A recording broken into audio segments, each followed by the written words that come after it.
Bonjour à tous. Merci beaucoup pour cette introduction. J'ai la charge donc, de discuter avec vous cet après-midi les nouveautés dans les méningites bactériennes graves. Cette présentation était devait initialement être assurée par le docteur Bruno Monvillier qui travaille dans le service de réanimation médicale de Bichat avec moi et qui a eu un empêchement de dernière minute. Donc j'assure la présentation à sa place et j'espère que je serai en mesure de répondre à vos questions à la fin de la présentation. Alors on va voir ensemble les points suivants en essayant de se focaliser donc sur l'actualité, mais aussi en reprenant des choses qui sont, je pense pour certains d'entre vous, des choses largement connues, mais pour dresser un petit peu le paysage. Et puis on essaierait d'avancer au fur et à mesure dans l'épidémiologie, la prise en charge initiale, quelques mots sur l'antibiothérapie, non seulement quelles molécules, mais surtout comment donner les antibiotiques dans les méningites bactériennes, les nouveautés thérapeutiques et les controverses qu'elles lèvent. On dira un mot du neuromonitoring et puis on finira par quelques perspectives pour terminer. Alors, des données épidémiologiques récentes, eh bien, il y en a des disponibles. Par exemple, cette étude publiée dans le New England par Thigpen il y a maintenant 3 ans, sur une grande cohorte de plus de 3000 patients avec des méningites bactériennes sur une durée qui s'étend de 1998 à 2007 et qui rappelle des données épidémiologiques connues et puis qui surtout insiste sur quelques tendances qui sont les suivantes. Finalement, donc, l'incidence de la méningite bactérienne sur 2 périodes définies un petit peu arbitrairement, mais donc 98-99, puis si on se place 6-7 ans plus tard, on voit que l'incidence globale diminue significativement. Vous voyez ici donc le nombre de cas pour 100 000 habitants avec l'intervalle de confiance dans les 2 périodes et la réduction relative en pourcentage de changement, moins 30% donc dans l'incidence des méningites bactériennes, tout venant aux États-Unis. Cette diminution en fait, est présente dans toutes les tranches d'âge, qu'on regarde les malades les plus jeunes, 18-34 ans chez l'adulte, bien sûr jusqu'à les plus âgés, plus de 65 ans. Vous voyez que cette différence significative est observée à tous les niveaux. Si on se place au niveau du germe, c'est un petit peu la même chose. On regarde les germes qu'on connaît des méningites bactériennes, donc bien sûr le Streptococcus pneumoniae, Neisseria meningitidis notamment. On voit une réduction très importante, très significative. Si vous regardez le pourcentage de changement ici, dans les 2 périodes, c'est très net, moins 26% pour le Streptococcus pneumoniae et moins 60% pour le Neisseria meningitidis. Pour la mortalité, donc ici une étude globale, on n'est pas chez des malades de réanimation, et bien finalement, en termes de pronostic, on semble assez stable, avec une mortalité en tout cas qui n'est pas différente dans cette étude, un très gros collectif de patients, 15,7% en 98-99 et 14,3% pour les années les plus récentes.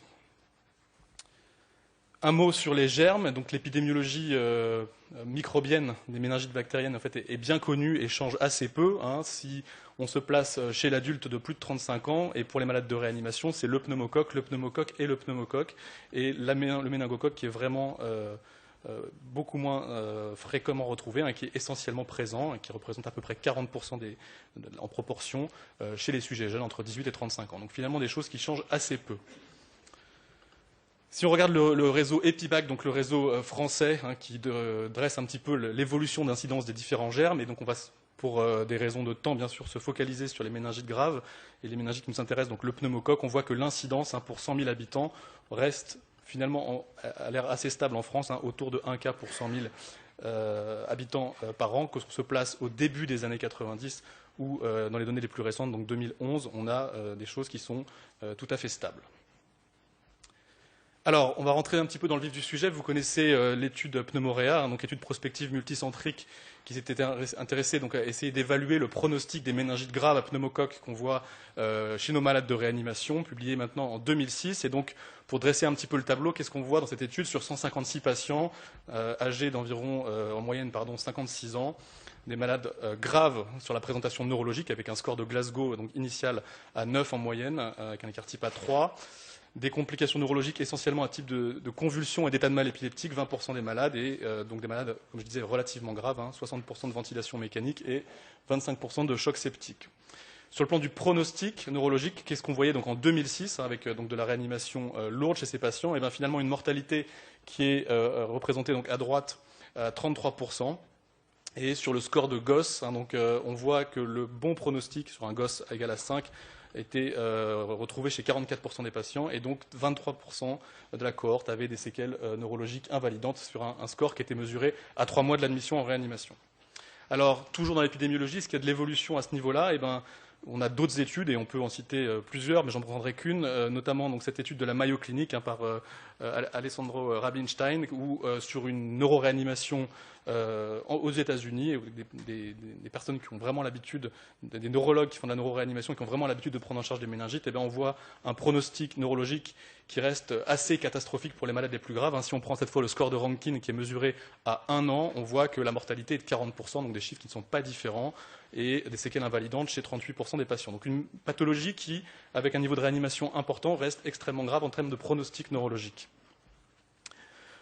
Les données épidémiologiques qu'on peut attendre, donc il y a le réseau Combat notamment, qui est coordonné par le professeur Duval, qui est infectiologue à la Bichat, comme vous le savez peut-être, sur un réseau qui est en fait déclaratif sur des données biologiques françaises, qui a commencé donc en février 2013, rapidement, donc les courbes d'inclusion ici, sans rentrer dans les détails. 345 patients ont été inclus entre février 2013 et novembre 2014 sur le territoire français.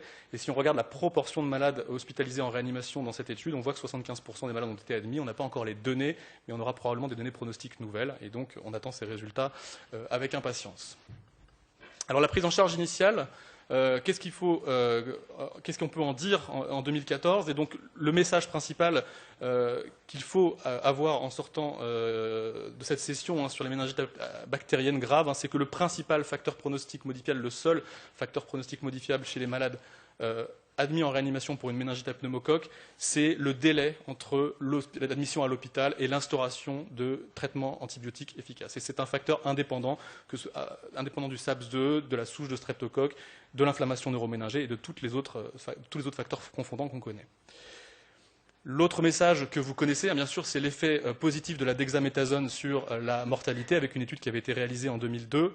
Les auteurs néerlandais, le groupe de Diederik van de Beek, a publié il y a quelques mois cette étude, ce long-term follow-up, où on a maintenant un suivi à 15 ans de la randomisation, dexaméthasone versus placebo, en plus de l'antibiothérapie initiale dans les méningites bactériennes communautaires. Et vous voyez que cet effet sur la mortalité qui était bénéfique est confirmé à 15 ans dans cette cohorte néerlandaise. Les Néerlandais font très très bien, et donc après un essai randomisé, ils font des études d'implémentation de la dexaméthasone, de la corticothérapie adjuvante, et vous voyez qu'au moment de l'étude, en 98-2002, finalement que 3% des patients de la cohorte recevaient de la dexaméthasone. Après publication des résultats, on passe à 80% d'utilisation de la dexaméthasone en corticothérapie adjuvante, donc c'est très significatif. Et si vous regardez un critère de jugement tel la mortalité, les complications neurologiques ou les séquelles auditives graves, vous voyez que tout diminue de manière très significative dans les suites de l'implémentation de la corticothérapie adjuvante aux Pays-Bas.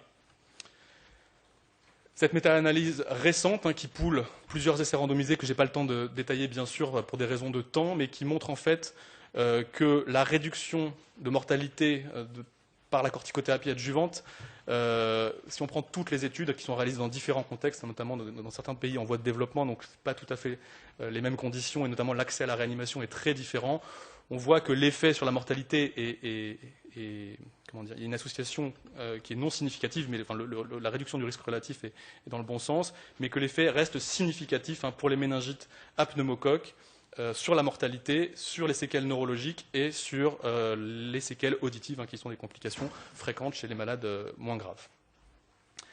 Alors, toujours dans la prise en charge initiale, il y a une question qui revient assez souvent, qui est souvent une question qu'on se pose dès la prise en charge aux urgences, c'est: est-ce qu'il faut faire un scanner avant la ponction lombaire? Oui, non, qu'est-ce que je fais? Et donc, la conférence de consensus, ça c'est pour juste rappeler un petit peu les choses, est assez claire, elle date de 2009. Il y a 3 indications pour lesquelles vous devez réaliser un scanner cérébral afin d'éliminer une contre-indication avec potentiellement un processus occupant de l'espace et une contre-indication à la ponction lombaire. C'est la survenue de convulsions récentes, l'existence de troubles de conscience, alors ils avaient choisi un Glasgow arbitrairement inférieur à 11, et des signes de localisation neurologique. En dehors de ces conditions, il n'y a pas d'indication à faire de scanner cérébral. Si néanmoins vous faites un scanner, si vous décidez de le faire, la stratégie qu'il faut avoir, c'est ne pas prendre de retard par rapport à l'antibiothérapie initiale, et donc prélever 2 hémocultures, injecter la dexaméthasone, céfotaxime 2 grammes, et après on a le temps de faire tous les examens complémentaires qu'on veut, le scanner si on veut, mais surtout on ne perd pas de temps sur l'instauration de l'antibiothérapie. À droite de la diapositive, vous avez la stratégie proposée par la conférence de consensus chez les malades qui n'ont pas d'indication à faire un scanner, ponction lombaire d'emblée, que je ne détaillerai pas encore une fois pour des raisons de temps. Alors, la prise en charge initiale, elle a été réévaluée récemment par cette étude qui a été présentée sous forme d'abstract à l'ECMID. Alors, c'est des malades qui sont aux urgences, qui sont pris en charge pour une suspicion de méningite bactérienne. Et donc, si on regarde, finalement, est-ce que les recommandations sont suivies? Est-ce que le scanner est fait avant la ponction lombaire? Est-ce que cette attitude est justifiée? Eh bien, on voit que finalement, dans, on va dire, un tiers des cas à peu près, probablement que l'attitude du scanner avant PL est inappropriée. Et quand on regarde les délais médians, ici, c'est juste informatif, mais entre l'admission et la réalisation de la ponction lombaire et l'admission et le début de l'antibiothérapie, on est à 6 heures. Donc rappelez-vous des 3 heures du papier de la cohorte pneumoréa comme facteur indépendant de mortalité. On a encore des progrès à faire. Pour la corticothérapie, eh ben, elle est probablement parfois aussi assez souvent oubliée. 67% des patients n'ont pas de corticothérapie d'emblée, corticothérapie adjuvante, une mesure qui potentiellement réduit la mortalité si on croit les études hollandaises. Pour l'antibiothérapie, elle est jugée, alors c'est sur le type d'antibiotique ou la dose d'antibiotique, inappropriée. Alors c'est peut-être un petit peu sévère, mais c'est une petite cohorte, 58% des cas. Donc probablement que dans la prise en charge initiale, il y a encore des choses à faire à ce niveau-là. Et il faut, quand on est appelé pour une méningite bactérienne, s'assurer que ces mesures qui sont parfaitement codifiées dans les guidelines, qui pour certaines sont associées à une réduction de mortalité ou une amélioration du pronostic neurologique, sont effectivement appliquées.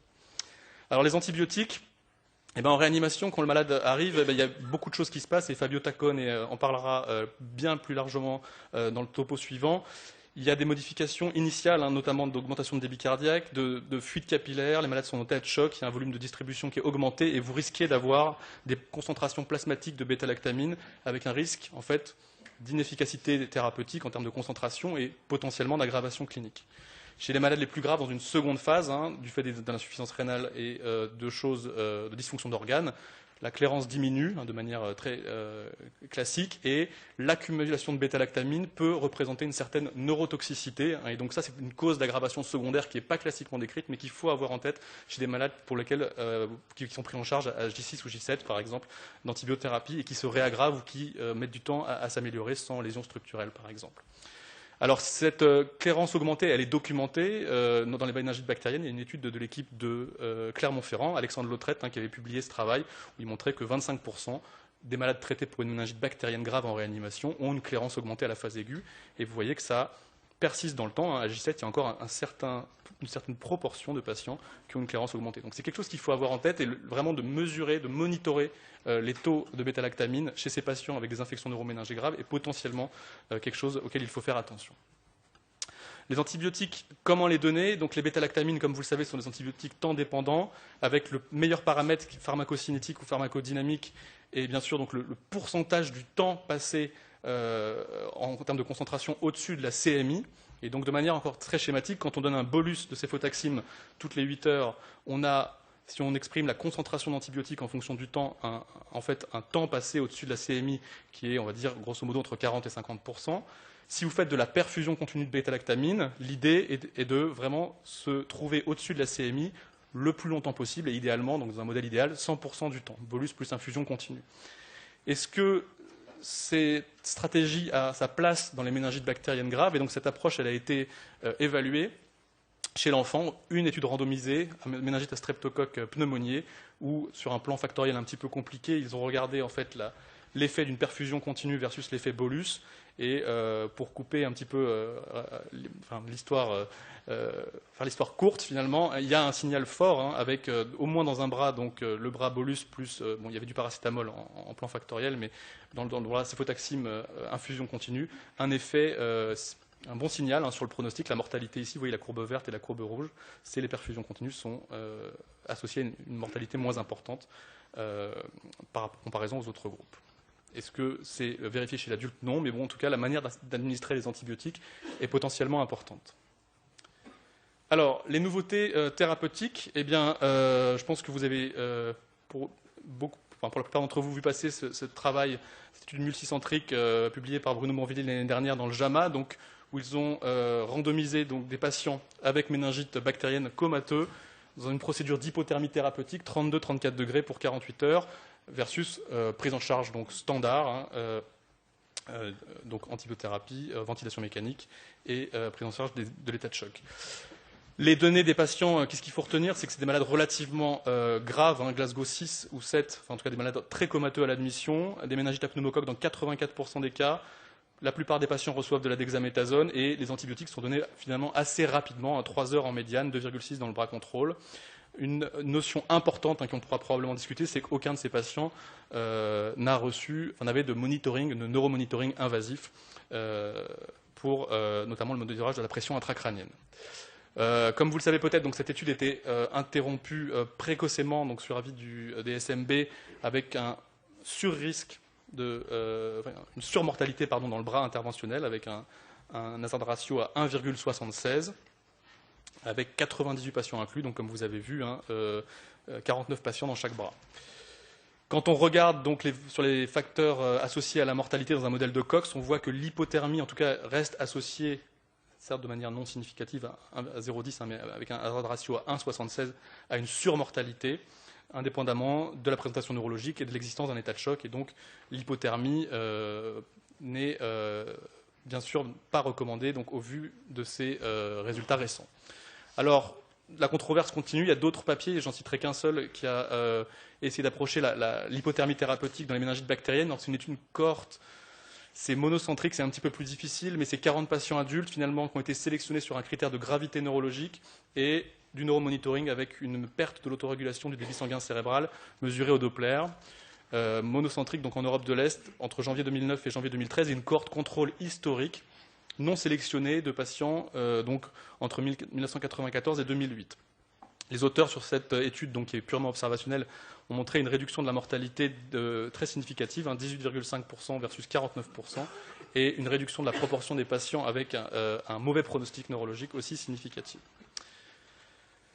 Les choses sont difficilement comparables et je ne vais pas m'attarder là-dessus, mais d'un côté, un essai randomisé avec donc était arrêté précocement, de l'hypothermie pour 48 heures, beaucoup de pneumocoques, de la corticothérapie pour tout le monde, un critère de jugement solide à J90 et un effet négatif. Dans l'autre sens, on a une étude cas contrôle historique avec des malades extrêmement sélectionnés pour une procédure d'hypothermie longue, pas de corticoïdes pour aucun des patients et un critère de jugement qui est très différent et des effets qui vont un petit peu dans le sens inverse.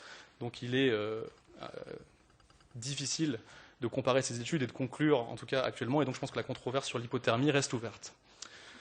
Le neuromonitoring, et donc faut-il, et c'est une question qui revient souvent, faut-il monitorer de manière invasive la pression intracrânienne chez ces malades? On a des données anciennes qui montrent que chez des patients, donc des données observationnelles, chez des patients chez qui on mesure la pression intracrânienne à la phase aiguë, et si on compare les survivants des non-survivants, on voit que la pression intracrânienne moyenne est beaucoup plus élevée et la perfusion cérébrale, par conséquent, diminuée chez les malades non survivants quand on comparait aux survivants. Et chez les survivants, de manière purement observationnelle, quand on arrive à faire baisser la pression intracrânienne au cours du temps, en tout cas, on arrive chez les survivants à observer une baisse significative de la pression intracrânienne chez les malades qui avaient une pression intracrânienne élevée. Alors cette stratégie de neuromonitoring invasif, en tout cas de neuroréanimation, a été encore récemment suggérée dans cette étude, qui est une étude qui a été publiée par une équipe suédoise à Karolinska, qui ont regardé alors chez des patients, encore une fois, comateux, méningite bactérienne grave, avec de la réanimation, ventilation mécanique invasive pour tout le monde, antibiotiques et dexaméthasone, l'effet d'une stratégie donc monocentrique visant à contrôler la pression intracrânienne et à maintenir une pression de perfusion cérébrale à plus de 50 mm de mercure. Le problème un petit peu, c'est le groupe contrôle, qui est une cohorte contrôle historique rétrospective des malades colligés sur le pays, donc en Suède, avec un registre historique. Rapidement, parce que on n'a pas le temps de rentrer dans les détails, mais c'est essentiellement donc des capteurs intraventriculaires et du drainage de LCR qui est réalisé. Des procédures autres qui sont beaucoup moins fréquemment réalisées, notamment de la normothermie contrôlée, du sérum salé hypertonique, de la méthylprednisolone même, des choses beaucoup plus rares, et comarb barbiturique pour quelques patients. Donc cette stratégie un petit peu d'intervention multimodale comme ça, quand on regarde les chiffres de pression intracrânienne, finalement, on voit qu'il y a quand même beaucoup de patients, ici c'est le nombre de patients en fonction des quantiles de pression intracrânienne, on voit beaucoup de patients qui ont finalement des niveaux de pression intracrânienne qui ne sont pas si élevés, mais les auteurs rapportent, en tout cas dans leur centre, une mortalité importante, diminué de manière importante par rapport à la cohorte historique contrôle et une récupération neurologique, si on prend le gosse à 5 et l'absence de séquelles neurologiques, qui est aussi tout à fait intéressante. Donc c'est des choses qui méritent d'être confirmées dans l'avenir. Les données des experts sur le neuromonitoring pour les méningites et les méningoencéphalites restent ouvertes, et donc ça c'est le papier de consensus le plus récent qui montre que l'indication et la méthode de monitoring de la pression intracrânienne, invasif, non invasif, doit être adaptée à l'étiologie et au diagnostic aux malades que vous prenez en charge, aux malades cérébro-lésés que vous prenez en charge, incluant les méningoencéphalites.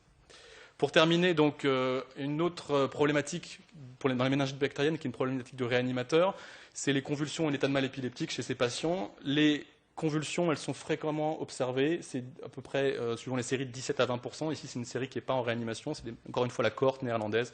Et c'est un marqueur pronostic clair de mortalité hospitalière. Elles sont particulièrement fréquentes chez les malades qui ont des antécédents neurologiques, de pathologies, antécédents d'AVC par exemple, qui ont une inflammation systémique sévère ou une inflammation neuroméningée sévère à mesurer donc, par le nombre d'éléments à la ponction lombaire, des complications notamment cérébrovasculaires au cours de la méningite et au cours des méningites à pneumocoque. Donc finalement, chez les malades les plus graves, potentiellement, les convulsions et l'état de mal épileptique sont plus fréquemment rencontrés.